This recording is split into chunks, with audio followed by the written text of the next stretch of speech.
you asked me to be on the podcast, and you said you were interested about China's influence. Listen, China's smart.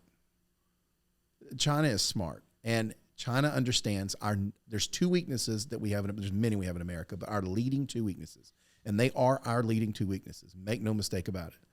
One is greed, and the other one is, and that's universal. That is not an American thing, and that's throughout history.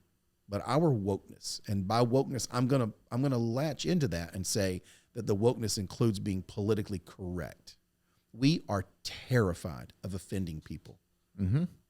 We're terrified of it.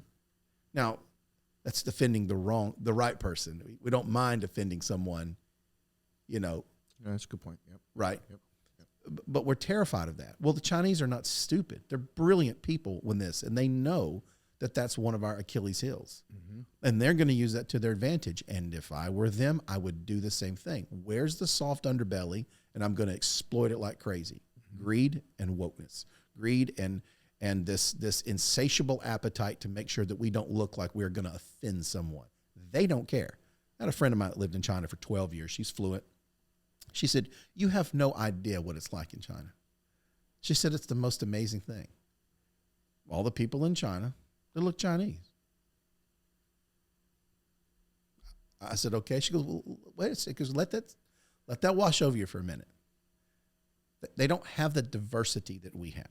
You go to China, they're all Chinese. She goes, if you don't believe me, this was a good one. She goes, look at the Olympic ceremonies. Anytime they're doing the Olympic ceremonies where you come in, look at any country in general, and that population is going to look reflective of, quote unquote, what we think that population would look like. But then you see America, and it's everything. Yep. Right?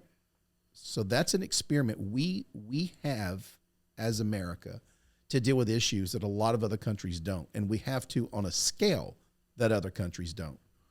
So if you are a minority in another country, well, you might be 1% of the population. Well, here a minority can be a larger group, and I don't just mean your race. I mean whatever minority means. You got to figure that out. But a minority in this country could be 38%. And that's 38% of a big number. There's 350 million people in this country. And yet you have China spreading the word over here that we have such issues with diversity. Sure.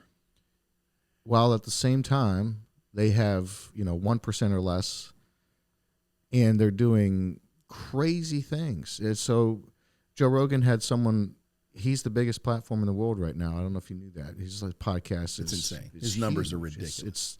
It's the biggest communication thing out there. Almost as big as yeah, almost as big as mine.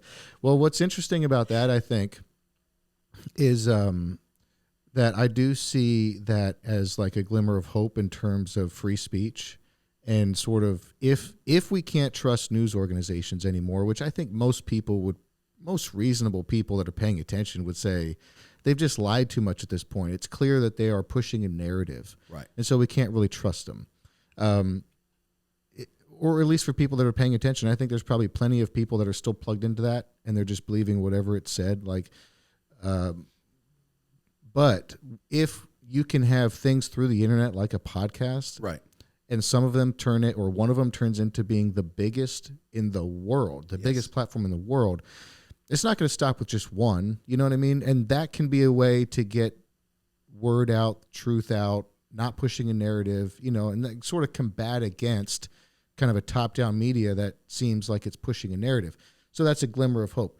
But what was I saying? Oh, I was saying that he had someone on recently who investigated the human slavery going on in the cobalt mining. Yes. And my phone's battery has cobalt in it, so does my car battery. Sure. And apparently there's no such thing as clean cobalt. It's all mined through basically slavery. And he was saying that we think slavery is a thing of the past. Right. It's not. It's not. There's more slavery happening now than ever in human history. That's correct. And 15 of the 19 mining companies in the Congo right now mining for cobalt do you want to guess who owns them? China. China. Right. So, and we know with the Uyghurs what they're doing over there. I mean, first of all, They don't care. sorry, they don't care, and we don't even know half I of agree. what's going on. So they're sitting on top of all of that. Locking people in apartments for COVID, and the apartment catches on fire and they burn to death. It's crazy. Right. So that's what's happening over there, but they keep all that hush hush. Sure. And they like to make a big deal about our lack of fairness and equity and diversity, et cetera. So it's Got you. it's a double standard at best, and at worst, it's actually pretty brilliant. Here's your headline right here. This is China calling TikTok digital fentanyl is hypocritical because the U.S. has legal marijuana. This is a statement. Say that again. It's a statement that China put out. It says calling TikTok "quote unquote" digital fentanyl is hypocritical because the U.S. has legal marijuana. Oh my goodness! Well, do you know that fentanyl right now is the biggest killer in ages 18 to 45? Yeah, And do you know where fentanyl is made? sure. China. It's It's crazy. Okay. It is crazy. Okay, so And no one's talking about it. And you talk about like offending the right people. I mean, Right. surely you've seen that John Cena video where he is Yes. tripping over Yes, he himself. is. I'm so Yes. sorry. Please forgive me when he said something about Taiwan. right. So I that mean- goes back to the second thing. What did I say?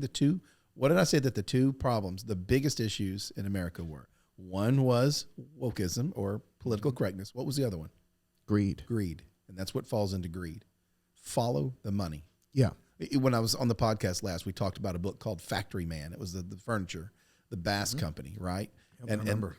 And again, the first 100 pages, whatever, but the book gets really good. So this is about the furniture industry, and all these people decided to go have their furniture made in China, and I won't relive it again on this podcast, but basically the furniture industry as a whole, and you have to understand North Carolina was like a Silicon Valley of furniture making, not only just in this country, but they exported it all over the world because they had the resources, the actual natural resources, the wood, the labor, the know-how, 100 years of knowledge. They started making all this furniture and everything, and then they found out they could make it in China for a fraction of what they can make it here, import it back to the U.S., sell it to their distributors, get rid of their factories, and make a ton of money. Okay, so one company is shuttered, but the owner gets to make more money than they've ever made in their lives. Okay, that's fine, whatever. Okay, you have the right to do Right, that. because your margins go up a little bit. That's because right. of outsource. Yep. So then the Chinese get smart. Again, they're smart people. They don't care about you. They care about them. And so they don't care who buys the furniture. So they cut you out, go straight to your dealers. And then all of a sudden you're like, Sure. wait a minute. No. You did this. When you put the means of production in their hands. And again, like I said last time, the part of that means of productions is, okay, we're going to do this. So you're going to get a massive, because these cats play the long game, man. Exactly. They play the long They have game. time. They have time and they understand it. They understand that greed and they understand that wokeness are our Achilles heel. They're going to exploit it every single time. If you and I were in a jiu-jitsu a tournament and I knew that you were weak on your right side, I'm going to exploit that so many times. I'm just going to keep going back. If you and I are at the table playing cards together and you've got a tell, and every time that you have a full house or every time you've got a winning hand, you've got this tell, I'm not going to let you know that I know you have a tell. I'm going to exploit the crap out of that thing, and I'm going to beat you into submission. And you're going to wonder, how did he do it?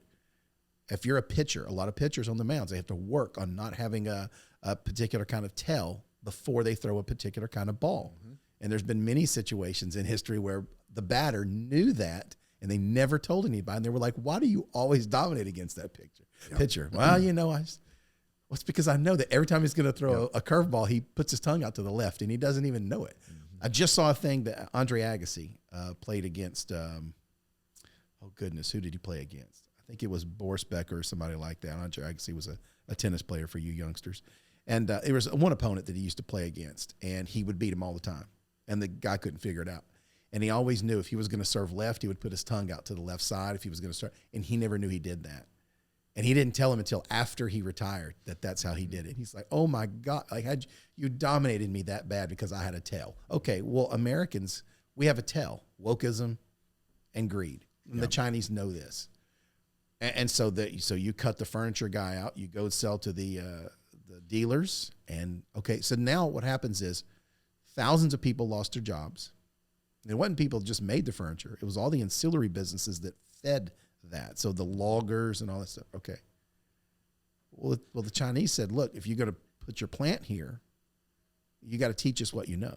Mm-hmm. They were more interested in that than they were the economic windfall that comes from making dressers. Right. They wanted the knowledge. That's a very key point. Because Would you not agree? Absolutely. People skip over this point a lot because they do this with everything. Right. So all right, now let's take that to something more high tech. Oh, I don't know. Let's say chips, microchips, processors. Okay.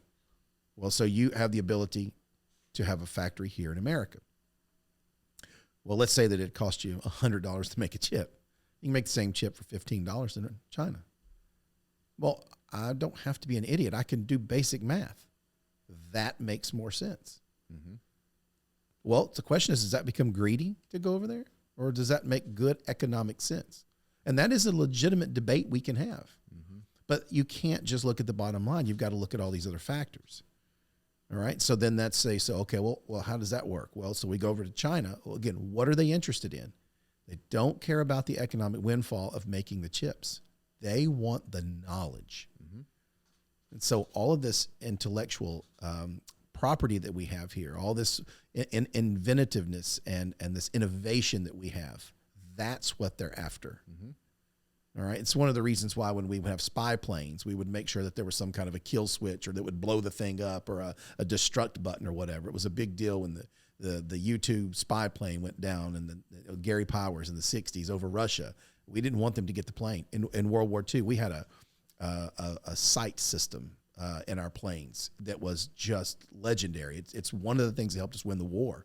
And one of our biggest fears was that the Germans would get a hold of it. Mm-hmm. Right. And so if they get a hold of your secrets, that's what the Chinese have been smart enough to say, look, these folks are greedy. I'm going to exploit that. We'll give them all the money they want. We'll take care. They're going to make a ton of money. What we're going to do is we're going to do that first. Then we're going to gain all the knowledge that they've spent the last whatever years, mm-hmm. 100, 10, 20, whatever. But we're going to gain that in 6 months. Mm-hmm. And now that we understand the means of production, we don't give a crap about them. Yeah. It doesn't matter to us at all. We now know how to do the thing. Yeah. So we don't need you anymore. Yeah. And that's happened just over and over and over again.